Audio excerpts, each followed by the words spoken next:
Сәлем достар, сіздермен Айнагүл. Бүгін осындай керемет күздік салат дайындайтын боламыз. Менімен бірге болыңыздар.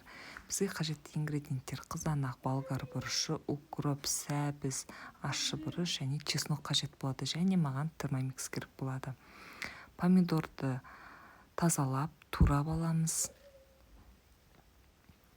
Турап болғаннан кейін олардың бәрін термомикске салып, 3 секундта тартып шығарамыз.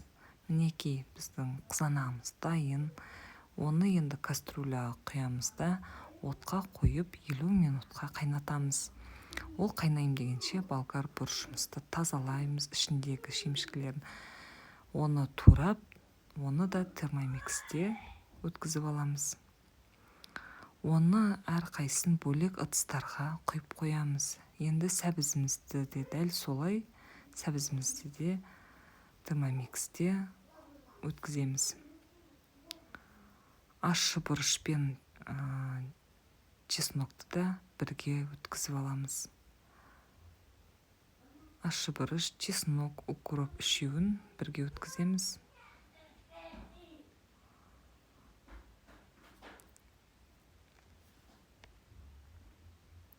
Мінекей осылай әрқайсысын бөлек-бөлек ыдыстарға салып қоямыз. Банкімізді де стерилизовать етеміз. 50 минуттан кейін сәбізімізді саламыз. Қайнағаннан кейін 30 минут өткеннен кейін болгар бұрышын саламыз.